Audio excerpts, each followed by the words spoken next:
नमस्कार साथियों, हम लोग यूपीपीसीएस की अपनी क्लास लगातार संचालित कर रहे हैं। आपको क्लास मिल भी रही होगी, आप अच्छे से पढ़ भी रहे होंगे। एग्ज़ाम धीरे धीरे आपके तरफ बढ़ रहा है। आप अपनी तैयारी को धीरे धीरे और आगे बढ़ाइए और थोड़ा सा कॉन्फिडेंस के साथ आगे चीज़ों को करिए। आज हमारा जो टॉपिक है, हम जो पिछला क्लास में हमने किया था वो हमने चैप्टर 3 किया था। पिछले क्लास में हमने चैप्टर 3 का पार्ट 1 कंप्लीट किया था और चैप्टर 3 का जो पार्ट 1 था उसमें हमने हमारा चैप्टर 3 का जो शीर्षक है वो है उत्तर प्रदेश का सांस्कृतिक परिचय। उसका पार्ट 1 हमने पिछली क्लास में कंप्लीट किया था और पार्ट 1 में हमने प्रसिद्ध जो संगीतज्ञ हैं उनके द्वारा रचित दो रचनाएं हैं, जो प्रसिद्ध आविष्कारक हैं जैसे तबले का, सितार का अमीर खुसरो साहब, घराने हैं उनकी बात हमने की हुई थी। कुछ शासकों की बात की हुई थी जिनके काल में लखनऊ का चित्रकारी या लखनऊ कला का स्वर्णकाल कहा जाता है। ये सारी चीज़ें हमने पिछली क्लास में बात की थी। आज हमारा उत्तर प्रदेश का सांस्कृतिक परिचय का पार्ट 2 है और इस पार्ट 2 में हम घराने से रिलेटेड जो कलाकार हैं, जो संगीतकार हैं, जो रचनाकार हैं, उनके बारे में बात करेंगे। प्रदेश के जो एकमात्र शास्त्रीय नृत्य है उसके बारे में बात करेंगे। प्रदेश में जो प्रचलित कुछ लोक नृत्य हैं उनके बारे में बात करेंगे। तो आज की क्लास हमारी पार्ट 2 होगा चैप्टर 3 का। तो चलिए हम अपने क्वेश्चन स्टार्ट करते हैं। आज का हमारा पहला क्वेश्चन है और ये बहुत बार एग्जाम में पूछा गया है। हरिप्रसाद चौरसिया और रघुनाथ सेठ, हरिप्रसाद चौरसिया और रघुनाथ सेठ का रिलेशन पूछा गया है ये 4 ऑप्शनों से कि इनमें से किसका संबंध, किससे संबंध था हरिप्रसाद चौरसिया और रघुनाथ सेठ का। पहला ऑप्शन आपका है बांसुरी वादन से, दूसरा ऑप्शन है वायलिन वादन से, तीसरा ऑप्शन है तबला वादन से और चौथा ऑप्शन है सितार वादन से। तो हरिप्रसाद चौरसिया के बारे में आप बहुत सुने होंगे, इनके बारे में अक्सर आता भी रहता है। खासकर उत्तर प्रदेश पीसीएस में कई बार क्वेश्चन इनको लेकर के बना हुआ है और अगर आप प्रीवियस ईयर क्वेश्चन रिवाइज किए होंगे तो इनके बारे में जरूर पढ़े होंगे। अगर आपको दूसरा नाम नहीं पता है तो पहले नाम के आधार पर आपका आंसर आपको मिल जाएगा और पहले इंफॉर्मेशन के आधार पे, पहले नाम के आधार पे आपके पास आंसर है कि हरिप्रसाद चौरसिया का जो संबंध है वो बांसुरी वादन से है। पिछली क्लास में हम लोगों ने देखा था, अगर आपने ध्यान दिया होगा पिछली क्लास में, तो पिछली क्लास में हम लोगों ने देखा हुआ था और हमने आपसे क्वेश्चन पूछा भी था कि तबला का आविष्कार किसने किया, सितार का आविष्कार किसने किया, और वहां हम लोगों ने जवाब दिया था कि तबला और सितार का जो आविष्कारक है वो अमीर खुसरो को माना जाता है। किसको माना जाता है? अमीर खुसरो साहब को। और अमीर खुसरो साहब किस काल से संबंधित थे? तो हमने आपसे बताया था कि अमीर खुसरो साहब मध्यकाल से संबंधित थे। ये मध्यकाल के रचनाकार या मध्यकाल के संगीतज्ञ या मध्यकाल के आविष्कारक थे। इनका संबंध मध्यकाल से था। तो तबला और सितार का प्रतिपादन आविष्कारक किसको माना जाता है? अमीर खुसरो साहब को। और हरिप्रसाद चौरसिया और रघुनाथ सेठ का संबंध किससे? आपके बांसुरी वादन से। हम चलते हैं अपने दूसरे क्वेश्चन पे। क्वेश्चन है आपका, बहुत फेमस क्वेश्चन है यूपीपीसीएस में, छोटी मैना, बड़ी मैना, मोती केसर। नाम देखिए, छोटी मैना, बड़ी मैना, ये नाम अक्सर कहीं ना कहीं यूपीपीसीएस में पूछे गए हैं। छोटी मैना के बारे में, बड़ी मैना के बारे में, और हमने एक नाम और जोड़ दिया मोती केसर, क्योंकि एक बार ये भी एग्जाम पूछा जा चुका है। बार बार जिनको पूछा गया है वो छोटी मैना और बड़ी मैना है और इनसे यही पूछा गया है कि इनका संबंध किस घराने से है। और घराने से हमने आपसे बोला था कि जब कला संस्कृति का विकास हुआ तो क्षेत्र वाइज कुछ संस्कृतियों का एकीकरण हुआ, कुछ कला संस्कृतियों का एकीकरण हुआ, और जिन कला संस्कृतियों का जिस क्षेत्र में एकीकरण हुआ उस क्षेत्र में एकीकरण के आधार पर उनको उस घराना का नाम दिया गया। जैसे बनारस घराना है, किराना घराना है, लखनऊ घराना है। तो ये सारे घराने हैं। इन घरानों से संबंधित कुछ हमारे पास प्रसिद्ध गायिका हैं, गायक हैं, संगीतज्ञ हैं। तो उन्हीं का पहला क्वेश्चन आपका है आज का, छोटी मैना, बड़ी मैना, मोती केसर प्रसिद्ध ठुमरी ठप्पा गायिकाएं हैं, इनका संबंध किस घराने से है? पहला ऑप्शन है लखनऊ घराना, दूसरा है आपका बनारस घराना, तीसरा है किराना घराना, चौथा है प्रयाग घराना, जिसको पहले इलाहाबाद घराना भी कहा जाता था।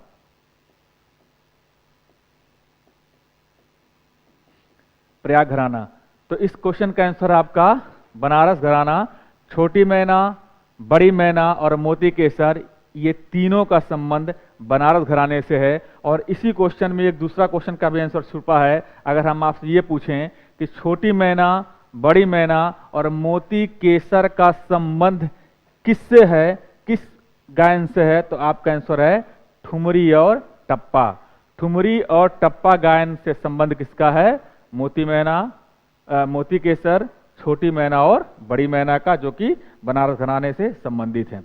हमने देखिए बनारस घराने के से संबंधित कुछ ठुमरी और टप्पा गायिकाओं का, ये ध्यान रखिएगा, ठुमरी और टप्पा गायिकाओं का नाम दिया है।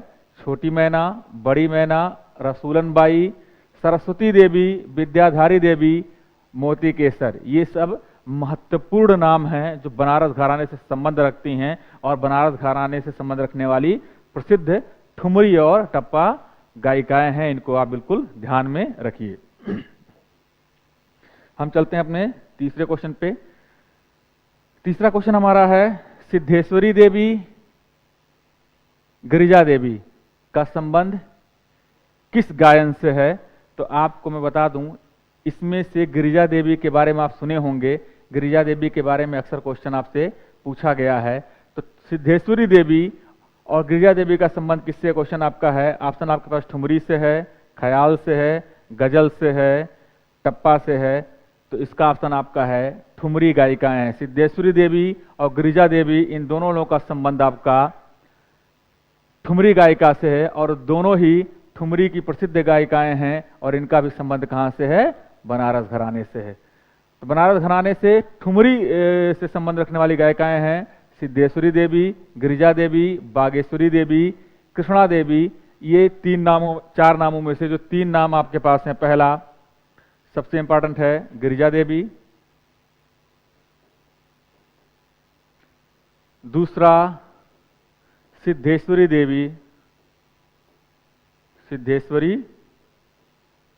देवी, और तीसरा नाम आपका है बागेश्वरी देवी। इन तीनों नामों को आप याद रखिए क्योंकि ये तीनों नाम पूछे जाने की संभावनाएं हैं। इसमें से गिरिजा देवी और सिद्धेश्वरी देवी के बारे में कई बार क्वेश्चन पूछा गया है। पहला क्वेश्चन पूछा गया इनका संबंध किस घराने से है, तो आप बताएंगे इनका संबंध बनारस घराने से है। दूसरा क्वेश्चन आपका है कि ये किस प्रकार की गायिकाएं हैं, तो इनका संबंध किस गायन से है, तो आप बोलेंगे इनका संबंध ठुमरी गायन से है। क्लियर है? ठुमरी की पृथ्वी अंग शैली है कहाँ की? बनारस घराने के। ठुमरी की पृथ्वी अंग शैली का संबंध किससे है? बनारस घराने से है। हम चलते हैं अपने अगले क्वेश्चन पे। अगला क्वेश्चन हमारा है लखनऊ ख्याल गायकी। लखनऊ ख्याल गायकी किसका? ख्याल गायकी के पितामह किसे माना जाता है?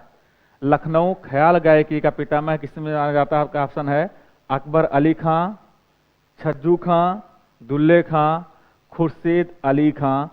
तो लखनऊ के ख्याल गायकी का जो पितामह है वो आपका ऑप्शन है सी, खुर्शीद अली खां साहब को माना जाता है। खुर्शीद अली खां साहब को लखनऊ ख्याल गायकी का पितामह माना जाता है। और लखनऊ ख्याल घराने से संबंधित जो प्रसिद्ध ख्याल गायक हैं उनकी लिस्ट हमने आपको दिया है। सूरज खां, चांद खां, छज्जू खां, दुल्ले खां, नवाब कासिम अली, गुलाम हुसैन, ये आदि कुछ ऐसे नाम हैं जिनका संबंध ख्याल गायकी से है। और ख्याल गायकी से संबंध रखने वाली कुछ गायिकाएं भी हमारे हैं लखनऊ घराने संबंधित। उनमें हैं चंद्राबाई, जस्सोबाई, जयसुखबाई, धन्नोबाई, रहमनबाई। तो आपके पास जो ख्याल गायकी हैं इनसे संबंध रखने वाले, ख्याल गायकी से संबंध रखने वाले जो आपके पास प्रमुख गायक हैं या प्रमुख गायिका हैं, उनके नाम आपके लिस्ट दिया गया है। लेकिन इन लिस्टों में से कुछ नाम आपको याद करने ही पड़ेंगे। जैसे अगर गायन में हम बात करें कि ख्याल गायकी, और कहाँ का ख्याल गायकी? लखनऊ घराने, लखनऊ घराना। लखनऊ घराना का ख्याल गायकी का पितामह किसको माना जाता है? आपने कहा खुर्शीद अली खां साहब को, और लखनऊ घराने से संबंध रखने वाले ख्याल गायिकाओं में, ख्याल गायकी से संबंधित जो प्रमुख गायक हैं उनमें आपको नाम याद रखना है सूरज खां साहब का, सूरज खां, छज्जू खां और दुल्ले खां। ये 3 नाम आपको याद, हमने आपको लिस्ट तो पूरी दे दी है, सूरज खां, चांद खां, छज्जू खां, दुल्ले खां, नवाब कासिम अली और गुलाम हुसैन। लेकिन इनमें से जो 3 प्रमुख है जिनको नाम आपको याद ही रखना गायक के रूप में, वो हैं सूरज खां, छज्जू खां और दुल्ले खां साहब। इसी प्रकार से जो प्रमुख गायिकाएं हैं उनका नाम हमने आपको दे दिया, चंदरबाई, जस्सोबाई, जयसुखबाई, धन्नोबाई, रहमनबाई। इनमें से 3 नाम आपको प्रमुखता से याद रखना है। पहला चंद्राबाई, दूसरा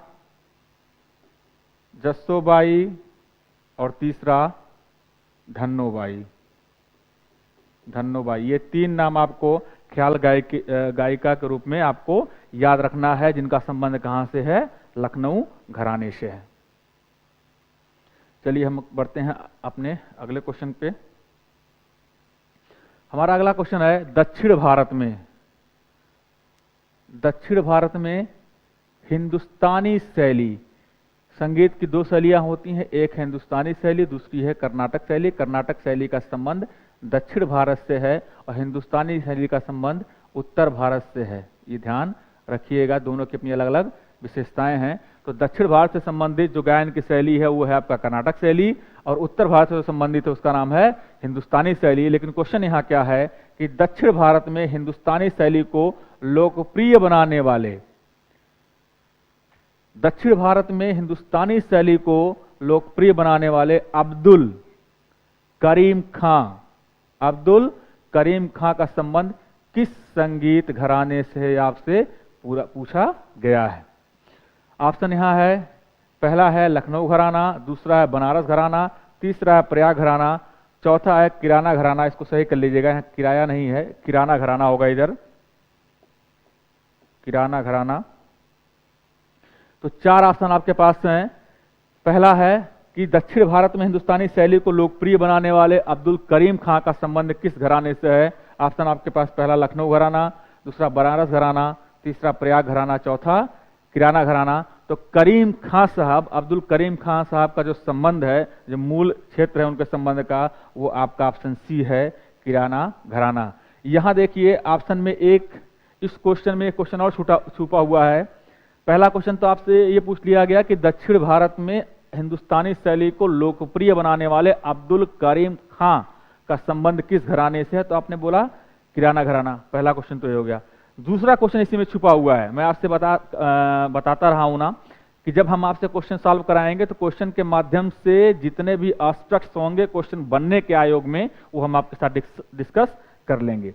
तो इस क्वेश्चन में एक क्वेश्चन और छुपा हुआ है, और वो क्वेश्चन ये है कि अगर हम आपसे पूछें कि दक्षिण भारत में हिंदुस्तानी शैली को लोकप्रिय बनाने वाले कौन हैं, और आपके पास ऑप्शन हो अब्दुल करीम खां साहब, हुसैन शाह साहब, नवाब वाजिद अली साहब, या कोई और नाम है जैसे छज्जू खां साहब, तो आपका ऑप्शन होगा कि दक्षिण भारत में हिंदुस्तानी शैली को लोकप्रिय बनाने वाले हैं अब्दुल करीम खां साहब, जिनका संबंध कहां है, किराना घराने से है। देखिए हमने आपको बताया हुआ है कि दक्षिण भारत में हिंदुस्तानी शैली को लोकप्रिय बनाया किसने, अब्दुल करीम खां साहब, जिनका संबंध किससे है, किराना घराने से है।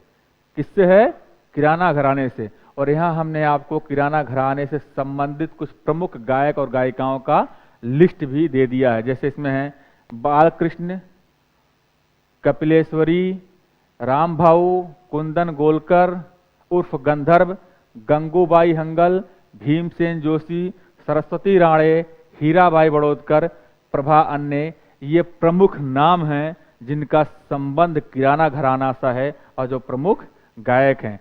अब आपको इनमें से कुछ प्रमुख नाम याद रखने हैं। किराना घराने से संबंध रखने वाले जो लिस्ट हमने दी है उसमें से कुछ नाम बहुत महत्वपूर्ण जो आपके याद रखने हैं। जैसे पहला गंगूबाई, जिनका नाम कई बार एग्जाम में पूछा गया है। दूसरा भीमसेन जोशी, तीसरा आपका है सरस्वती, सरस्वती राणे, और चौथा नाम आपका है हीराबाई, हीराबाई। ये 4 नाम आपको याद रखने हैं जिनका संबंध किराना घराने से है, जो प्रमुख संगीतज्ञ हैं किराना घराने से। और किराना घराने से संबंध रखने वाले अब्दुल करीम खां साहब का नाम इसलिए प्रसिद्ध है क्योंकि उन्होंने दक्षिण भारत में हिंदुस्तानी शैली को लोकप्रिय बनाया। चलिए हम चलते हैं अपने अगले क्वेश्चन पे, क्वेश्चन नंबर 16 पे। और क्वेश्चन नंबर 16 आपका क्या है, सूची 1 का सूची 2 से मिलान है। और हमने आपसे बोला था कि जैसे ही मिलान वाले क्वेश्चन आपके सामने आए आप सतर्क हो जाइए, आपको एलिमिनेशन मेथड लगाना है और एलिमिनेशन मेथड से आप इसका आंसर निकाल सकते हैं।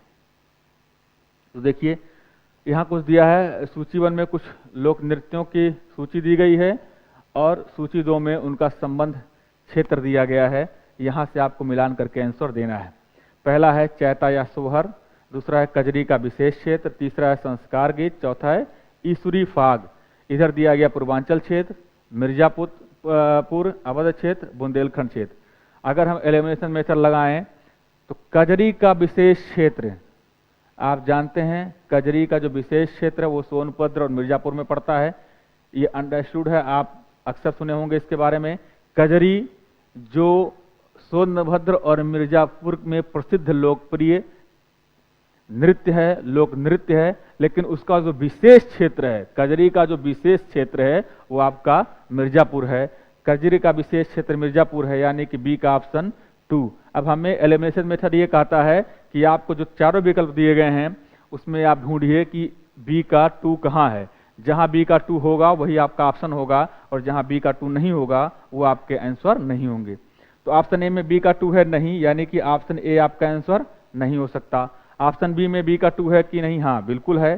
तो ऑप्शन बी आपका आंसर होने की संभावनाएं हैं। ऑप्शन सी में बी का 2 है नहीं, तो ये ऑप्शन अभी आपका नहीं हो सकता। ऑप्शन डी में बी का 2 है या नहीं, नहीं।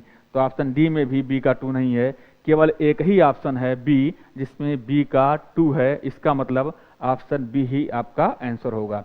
तो क्वेश्चन नंबर 16 का आंसर क्या होगा, ऑप्शन बी। ऑप्शन बी का मतलब, अब देखिए हमने आपको यहाँ एक लिस्ट दे दी है लोक नृत्यों की, और उन लोक नृत्यों का संबंध किस विशेष क्षेत्र से है या किस क्षेत्र से है वो भी लिस्ट हमने आपको दे दी है। तो चलिए एक बार इस पर निगाह डालते हैं, जहां से क्वेश्चन आपको आगे मिले भी तो आप आसानी से उसको कर सकें। पूर्वांचल क्षेत्र के प्रमुख लोक नृत्य कौन कौन से हैं, कजरी, चौलर, कराही, गारी, पूर्वी, कहरावा, सोहनी, रोपनी, दादरा, नाटक, बिरहा, झूमर, झूला, लोरिका, चैता और फगुआ।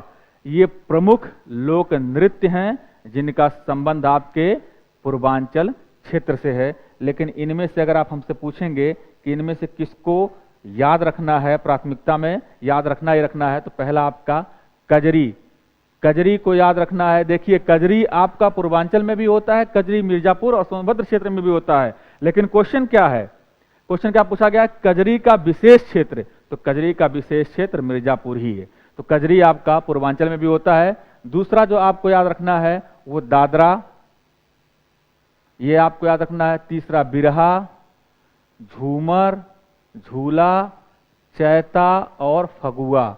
1 2 3 4 5 6 7 नाम आपको ऐसे हैं जिनका संबंध पूर्वांचल से है, पूर्वांचल के लोक नृत्यों से है। इनको आपको याद रखना होगा, कजरी, चैता, फगुआ, झूमर, झूलर और बिरहा।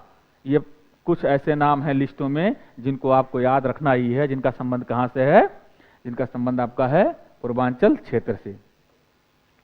अब आइए पूर्वांचल क्षेत्र में कुछ विशेष क्या है। पूर्वांचल क्षेत्र का विशेष है बिरहा, सामान्यतः पूरे प्रदेश में और विशेषतः देखिए कहां मनाया जाता है, पूर्वांचल क्षेत्र में।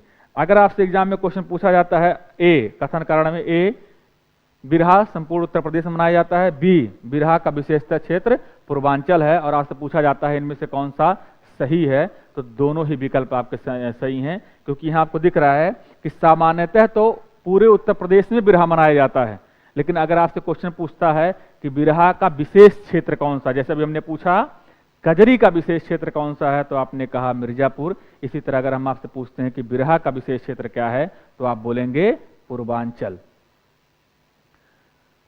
अगला क्वेश्चन आपका देखिए, कजरी का विशेष क्षेत्र हमने आपको बता दिया, मिर्जापुर और वाराणसी ये कजरी का विशेष क्षेत्र है। अवध क्षेत्र के प्रमुख कौन कौन से हैं? बधाई, सावनी, फाग, पचरा, कजरी, सोहर, संस्कार, गीत और कव्वाली।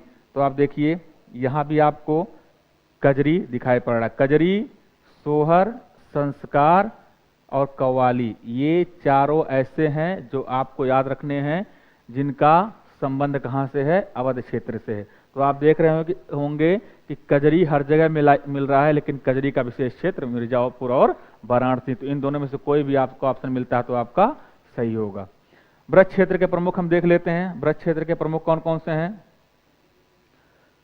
झूला, होरी, रसिया, बम रसिया, ब्रजमल्हार, पटका, समाज गायन, ये ब्रज क्षेत्र के कुछ प्रमुख लोक नृत्य हैं। लेकिन इनमें से जो सबसे महत्वपूर्ण है, जो आपको याद रखना चाहिए, वो है आपका रसिया, होरी, बम रसिया, ब्रजमल्हार।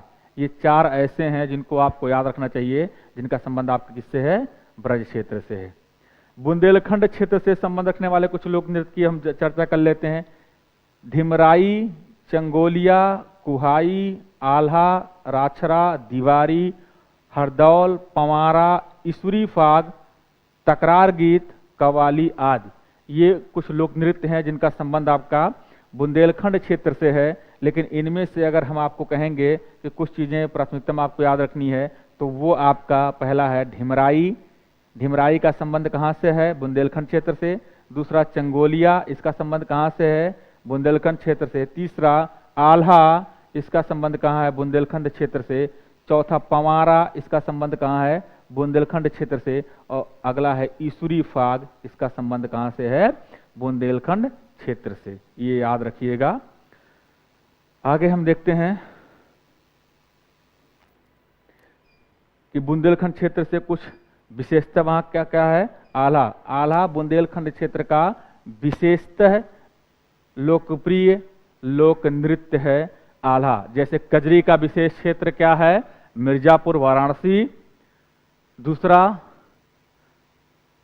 आपको मैंने बताया बिरहा का विशेष क्षेत्र क्या है? पूर्वांचल। उसी तरह आल्हा का विशेष क्षेत्र क्या है?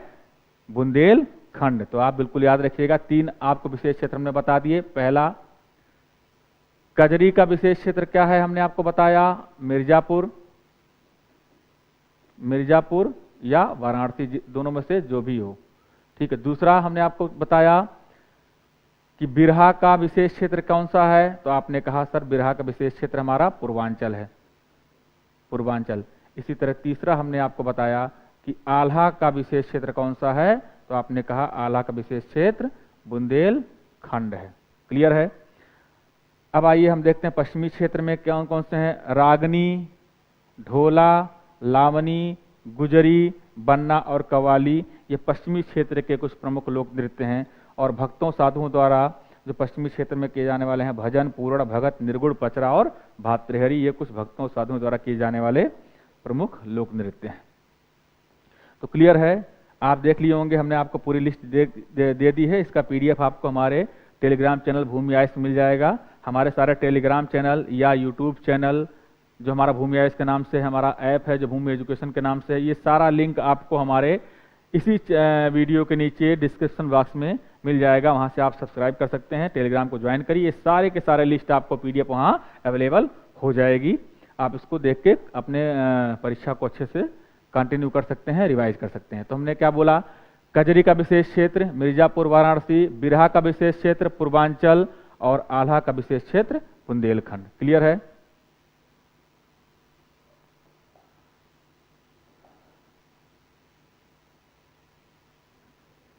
चलिए अब हम बढ़ते हैं अपने अगले क्वेश्चन की तरफ। हमारा अगला क्वेश्चन है क्वेश्चन नंबर 17। प्रदेश का एकमात्र शास्त्रीय नृत्य कौन सा है? इसको हमने कल की क्लास में भी डिस्कस किया था, और कल की क्लास में डिस्कस करते समय हमने पूरी उसकी रूपरेखा भी क्लियर की थी। तो यहाँ दिया गया है कथक, कथकली, मोहिनी अट्टम और छऊ। तो कथकली आपका कहाँ का है? केरल का। मोहिनीअट्टम तमिलनाडु क्षेत्र का। छऊ एक लोक नृत्य है जो मध्य प्रदेश का है। तो कथक बचा के आपका आंसर। तो इसका आंसर क्या हो जाएगा? प्रदेश का एकमात्र शास्त्रीय संगीत कौन सा है? कथक। ठीक है ना। तो प्रदेश का एकमात्र शास्त्रीय संगीत कौन सा है? कथक। हमने देखिए आपको क्वेश्चन दिया है और कथक से रिलेटेड कुछ हमने आपको यहां दिए हैं नाम। कथक के कुछ प्रमुख नर्तक, ये नाम हमने आपको दिए गए हैं लखनऊ और बनारस घराने से। तो प्रदेश का एकमात्र शास्त्रीय नृत्य कौन सा है? कथक। और कथक के लिए जो प्रसिद्ध घराने हैं वो कौन कौन से हैं? लखनऊ और किराना घराना, लखनऊ और वाराणसी घराना। तो कथक उत्तर प्रदेश का एकमात्र शास्त्रीय संगीत है, शास्त्रीय नृत्य है। और कथक से जो रिलेटेड प्रमुख घराने हैं उत्तर प्रदेश में वो दो हैं, लखनऊ और बनारस। तो लखनऊ और बनारस के जो प्रमुख कथक नर्तक हैं, कथक जो प्रमुख नर्तक हैं उनकी लिस्ट हमने आपको यहाँ दी हुई है, उस पर हम एक बार नजर डालते हैं। लखनऊ घराने से संबंधित प्रमुख कथक नृत्य कौन कौन से हैं? बिंदादिनी, इनके बारे में हमने कल चर्चा की थी क्लास में। शंभू महाराज, लच्छू महाराज जिनको बैजनाथ मिश्रा के नबी नाम से जाना जाता है, कालका महाराज, अच्छन महाराज, बिरजू महाराज, उर्मिला शर्मा, शैलजा सिंह, परोमिता दास, पायल उपाध्याय, परख मदान, द्वैपायन दास, तनुश्री, ये कुछ नाम हैं प्रमुख गायक नर्तक या नर्तकियों का जिनका संबंध कथक नृत्य से है। और कथक नृत्य उत्तर प्रदेश का एकमात्र शास्त्रीय नृत्य है और इन कथक नर्तक नर्तकियों का संबंध लखनऊ घराने से है। अब हम बनारस घराने के प्रमुख कथक नर्तकों का या नर्तकियों का नाम देखते हैं। पंडित शिवानंद मिश्रा, बड़े रामदास, छोटे रामदास, जयकरण मिश्रा, हरिशंकर मिश्रा, गोपी कृष्ण चौबे, उदय शंकर, महादेव मिश्रा, सितारा देवी, अलकनंदा, ये कुछ प्रमुख कथक नर्तक या नर्तकियों के नाम हैं जिनका संबंध बनारस घराने से है। तो आपको एक चीज यहाँ बहुत क्लियर दिख रही होगी, जैसे हम लोग भी याद करते थे कि अगर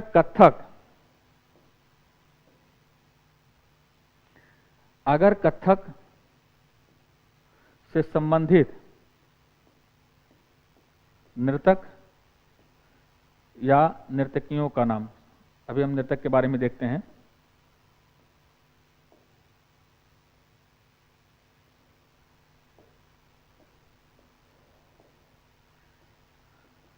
कथक से संबंधित अगर नर्तक की बात देखें तो जहां अगर आपको नर्तक के सामने महाराज लगा हुआ दिख जाए, इसका मतलब उनका संबंध लखनऊ से है। एक जनरल फिनोमेना हमने बनाया क्योंकि आपको यहाँ दिख रहा होगा शंभू महाराज, लक्ष्मू महाराज, कालका महाराज, अच्छन महाराज, बिरजू महाराज। तो महाराज की श्रृंखलाओं का जो नाम मिल रहा है उनका संबंध लखनऊ के कथक घराने से है। ये याद करने के लिए हमने बनाया हुआ था, आप भी इसे याद कर सकते हैं। और जहां महाराज नहीं दिखाई पड़े उनका संबंध कहां से है? बनारस घराने से। ये सब पे लागू नहीं होता, कुछ जो फेमस नाम हैं उन्हीं से रिलेट करता है, उनके बारे में एग्जाम से आपसे बार बार पूछा जाता है।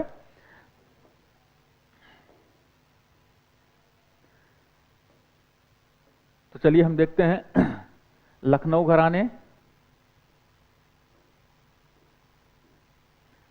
और बनारस घराने से। तो हमने लखनऊ घराने और बनारस घराने से संबंधित कुछ प्रमुख नर्तक या नर्तकियों का नाम हमने आपको लिस्ट दिया।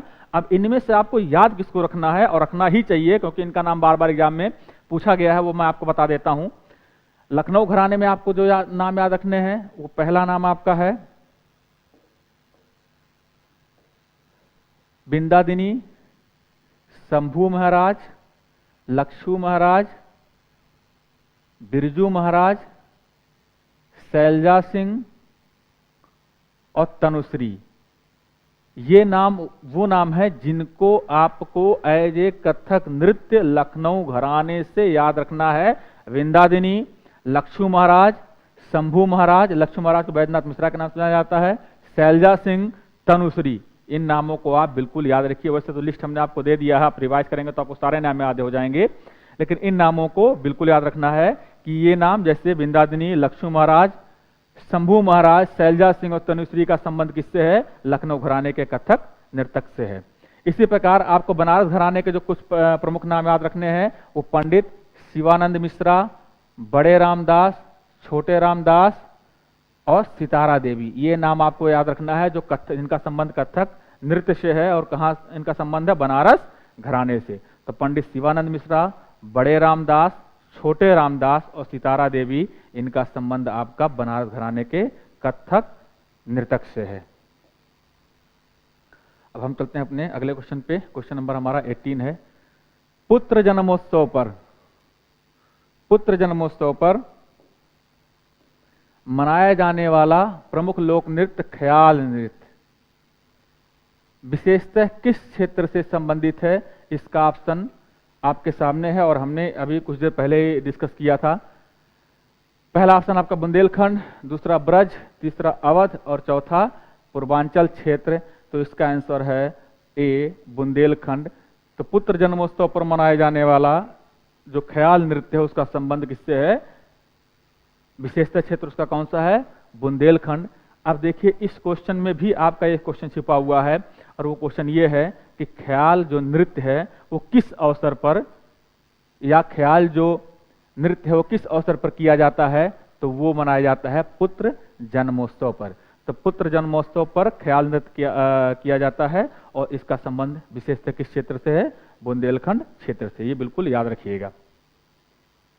तो देखिए, हमने यहाँ बुंदेलखंड क्षेत्र से रिलेटेड कुछ प्रमुख नृत्यों का नाम दिया हुआ है और उनसे संबंधित वो किस अवसर पर मनाए जाते हैं, ये भी हमने आपको एक लिस्ट दी हुई है। तो एक बार हम इन पे अपनी दृष्टि डालते हैं, क्योंकि ये हमें याद रखने हैं, क्योंकि यहाँ से क्वेश्चन आपके बने हुए हैं। सबका संबंध बुंदेलखंड क्षेत्र से ही है। तो जैसे चंगोलिया, ढिमराई, शैतान व जावरा नृत्य, इनका संबंध किससे है? बुंदेलखंड से। और अभी जब हमने इससे पहले एक लोक नृत्यों की सूची दी थी तो हमने इन सबको हाईलाइट भी कराया था कि जितने भी बुंदेलखंड के नृत्य हैं उनमें चंगोलिया, ढिमराई और जावरा, इन पे टिक भी कराया था कि इनको आपको याद रखना ही रखना है। ख्याल नृत्य जो पुत्र जन्मोत्सव पर मनाया जाता है, ये विशेष क्षेत्र किससे संबंधित रखता है? बुंदेलखंड क्षेत्र से। आप बिल्कुल याद रखिएगा कि हम नृत्य और वो उस नृत्य को मनाए जाने का अवसर दोनों आपको दिए हैं। एग्जाम में क्वेश्चन बिल्कुल बन सकता है, ख्याल नृत्य का विशेष क्षेत्र कहां से है? बुंदेलखंड। ख्याल नृत्य किस अवसर पर मनाया जाता है? पुत्र जन्मोत्सव पर। तो हमने आपको मनाए जाने का अवसर और उस नृत्य का संबंधित क्षेत्र दोनों की लिस्ट दी हुई है, तो आप हमारे साथ इसको बिल्कुल याद करते हुए चलिए। कुम्हराई नृत्य कुम्हारों के द्वारा मनाया जाता है बुंदेलखंड में। सैरा या सौरा या सायरा नृत्य फसल काटते समय मनाया जाता है और ये बुंदेलखंड से संबंधित है। घोड़ा नृत्य किसी भी मांगलिक अवसरों पर घोड़ों द्वारा इस नृत्य को कराया जाता है, वो आपके बुंदेलखंड क्षेत्र से। देवी नृत्य बुंदेलखंड क्षेत्र से। राई नृत्य, अभी आपका जन्माष्टमी मनाई गई है, तो जन्माष्टमी मनाई गई है तो बुंदेलखंड में ये नृत्य जरूर हुआ होगा। राय नृत्य का संबंध बुंदेलखंड क्षेत्र से है और ये महिलाओं द्वारा किया जाता है। दूसरा डाटा ये है कि ये महिलाओं द्वारा किया जाता है और इसका जो अवसर है वो जन्माष्टमी है। पाई डंडा या मौनिया नृत्य, पाई डंडा या मौनिया नृत्य ये बुंदेलखंड के डांडिया या यादव समाज द्वारा मनाया जाता है। बुंदेलखंड के डांडिया और यादव समाज जिनके द्वारा पाई डंडा या मौनिया नृत्य किया जाता है, इसका संबंध कहाँ है? बुंदेलखंड क्षेत्र से है। दीवारी या बरेदी नृत्य, दीवारी से याद है ये रखिएगा, दीवारी यानी कि दीपावली। दीवारी या बरेदी नृत्य का संबंध दीपावली पर बाजों की धुन पर लाठी डंडों के साथ यादव समाज मनाता है बुंदेलखंड में। कांडरा नृत्य किसी उत्सव पर धोबी समाज द्वारा, याद रखिएगा कि धोबी समाज के द्वारा किसी भी अवसर पर मनाया जाने वाला जो नृत्य है वो कांडरा नृत्य है और इसका संबंध कहाँ है? बुंदेलखंड क्षेत्र से है।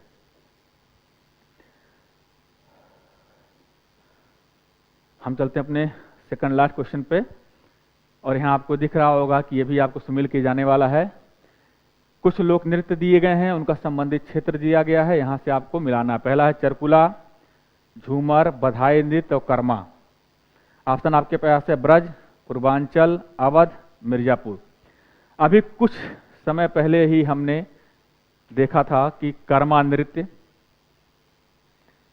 कर्मा नृत्य के अभी हमने इसके पहले पीछे क्वेश्चन में जब मिर्जापुर सोनभद्र से संबंधित लिस्टों को जारी किया था तो हमने उसमें देखा था कि कर्मा जो है उसका संबंध मिर्जापुर क्षेत्र से है, मिर्जापुर क्षेत्र में किया जाने वाला लोक नृत्य है, यानी कि डी का 4। अब हमें विकल्प एलिमिनेशन में सर एक आता है कि जिस विकल्प में डी होगा वो हमारा आंसर हो सकता है, जिस विकल्प में डी नहीं होगा वो हमारा आंसर नहीं हो सकता है। तो हम चलिए देखते हैं। ऑप्शन ए में है डी का 4, ये हमारा आंसर हो सकता है। ऑप्शन बी में डी का 4 नहीं है, ये हमारा आंसर नहीं होगा। ऑप्शन सी में डी का 4 है, ये भी हमारा आंसर हो सकता है। ऑप्शन डी में डी का 4 नहीं है, ये हमारा ऑप्शन नहीं हो सकता है। तो हमारे पास ए और सी दो ही ऑप्शन हमारे बचते हैं जिसका आंसर हमारा हो सकता है। बधाई नृत्य, अभी हमने कुछ देर पहले देखा था कि बधाई नृत्य का संबंध अवध क्षेत्र से है, अवध क्षेत्र से है, यानी कि सी का 3 कहाँ पे है? सी का 3 केवल एक ही ऑप्शन में है ए, यानी कि इसका आंसर हो जाएगा आपका ए। 19 का आंसर क्या हो जाएगा? ए। ए का मतलब हमने देखे यहाँ कुछ आपको लिख दिया है। चरकुला का संबंध ब्रज क्षेत्र से है, झूमर का संबंध पूर्वांचल क्षेत्र से है, बधाई नृत्य का संबंध अवध क्षेत्र से है और कर्मा का संबंध मिर्जापुर क्षेत्र से है। और मिर्जापुर क्षेत्र से कर्मा का संबंध है और मिर्जापुर क्षेत्र का ही विशेष क्षेत्र, मिर्जापुर विशेष क्षेत्र किसका है? कजरी नृत्य का। पूर्वांचल विशेष क्षेत्र है बिरहा का, ये हमने आपको बताया था। तो चरकुला का संबंध ब्रज से है, झूमर का पूर्वांचल से, बधाई नृत्य का अवध से और कर्मा का मिर्जापुर से। यहाँ देखिए हमने कुछ ब्रज क्षेत्र से संबंधित और पूर्वांचल क्षेत्र से संबंधित कुछ जो लिस्ट हमने आपको दी है पूरी, ये आप देख लीजिएगा। हमने कुछ लिस्ट आपके साथ शेयर किया है जो प्रमुख लोक नृत्य और उन लोक नृत्य का संबंधित क्षेत्र की हमने पूरी लिस्ट एक साथ आपको दे दी है।